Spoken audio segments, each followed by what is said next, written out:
Olá, meus amigos. Nos próximos vídeos, você irá aprender mais sobre os quadros de distribuição. Nós iremos detalhar os barramentos tipo pente, os barramentos de neutro e de aterramento, e também vamos detalhar cada um dos equipamentos de proteção, o IDR, o DPS e o disjuntor. Mas antes de iniciarmos, se inscreva no canal, deixe o seu like, acione o sininho das notificações e compartilhe esse vídeo nas suas redes sociais. É isso que nos ajuda a manter essa corrente de informações aqui na plataforma. Nesse vídeo, nós vamos focar no IDR, interruptor diferencial residual. E além desse vídeo, eu vou deixar aqui embaixo alguns vídeos que estão relacionados ao IDR e que também são importantes no reconhecimento e no uso desse componente. Vamos ao vídeo. O IDR é o nosso tema de hoje.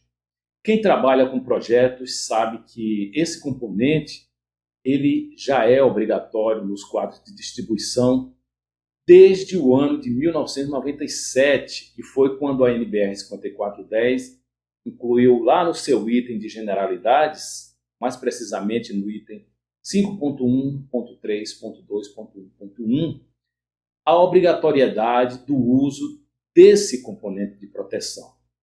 E o interessante é que mesmo após mais de 20 anos, ainda há pessoas da própria área de elétrica que dizem que o IDR não funciona, que só traz problema, que desliga os circuitos a todo momento, que traz problemas na manutenção.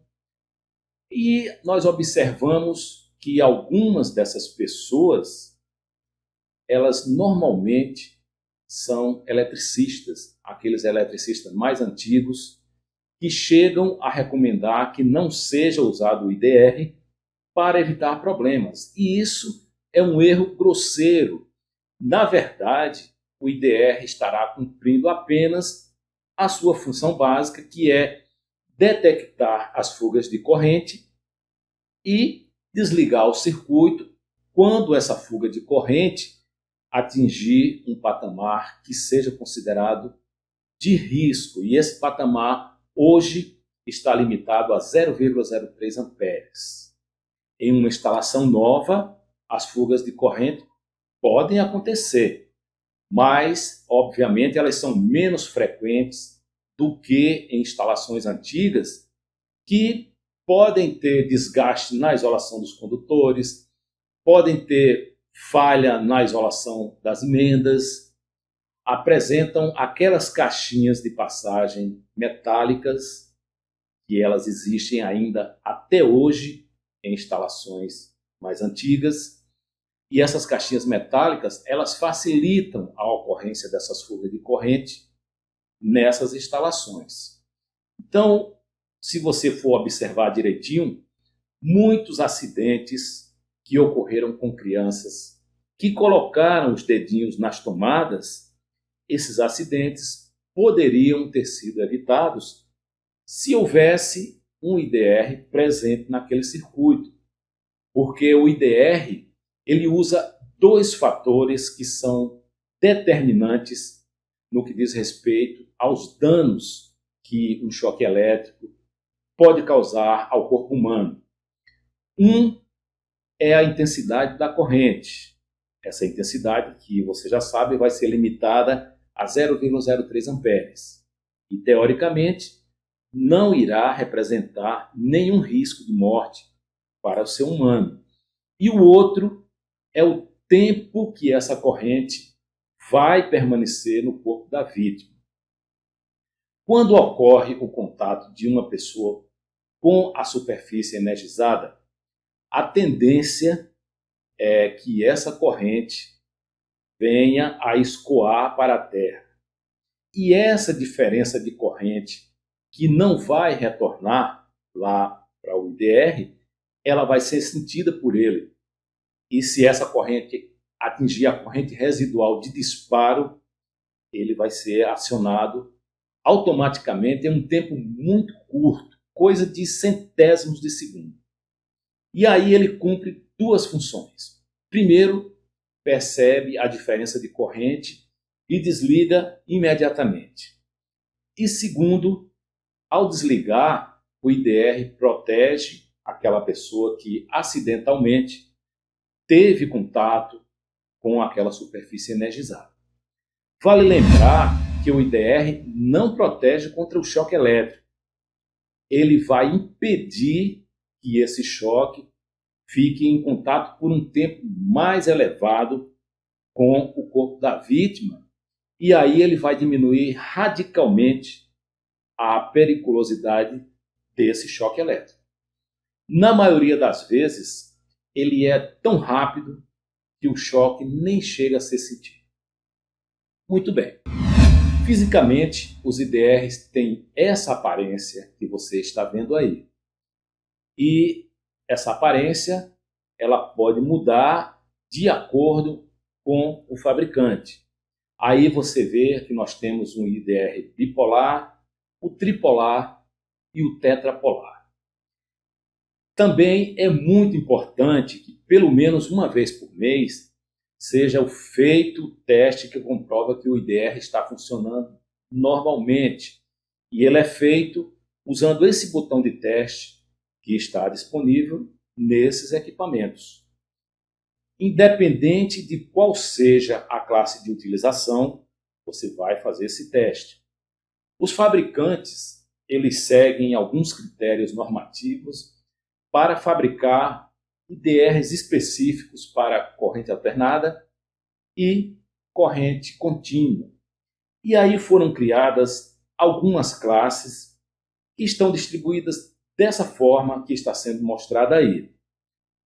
A classe AC, que é o tipo mais comum, ela é o tipo de IDR para corrente alternada e normalmente eles são utilizados em instalações residenciais, comerciais, prediais e até mesmo instalações industriais. A classe A, esse IDR atende à corrente alternada e à corrente contínua pulsante. É muito usado em circuitos que contêm dispositivos eletrônicos que alteram a forma de onda da frequência. A classe B é o tipo mais completo. Ele abrange a corrente alternada e a corrente contínua pura e corrente contínua pulsante.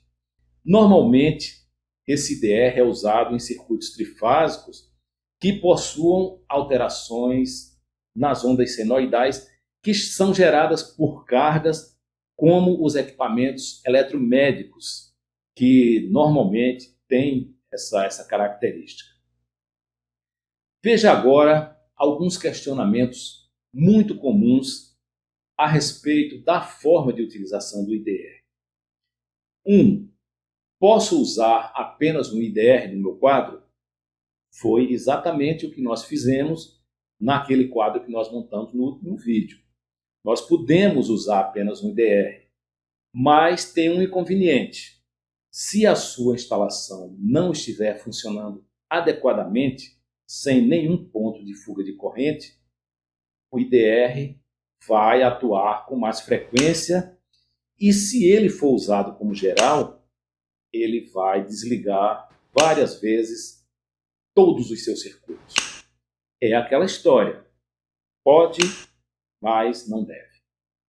Segundo, posso usar um IDR por circuito? Pode. A própria norma sugere alguns circuitos que devem obrigatoriamente ter esse tipo de proteção. Isso você pode ver aí.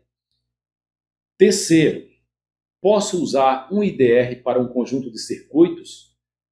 Também pode, desde que você atenda àqueles pontos que a norma traz como pontos obrigatórios de instalação de IDR. Quarto, posso instalar o IDR como proteção geral? Não. O uso do IDR não dispensa as outras proteções. você não pode usar o IDR como proteção geral, diferente do DDR, que é um disjuntor diferencial residual. Esse sim pode ser usado como disjuntor geral e ele já traz no seu interior a proteção diferencial residual como uma das suas características. Você acabou de conhecer o IDR, um componente muito importante na proteção dos circuitos e das pessoas. No nosso próximo vídeo, nós vamos dar continuidade à apresentação dos equipamentos de proteção, trazendo informações muito importantes sobre o dispositivo protetor de surtos, o DPS.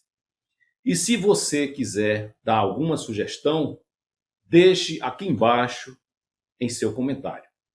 E nós nos veremos no nosso próximo vídeo da semana. Um forte abraço a todos e até lá!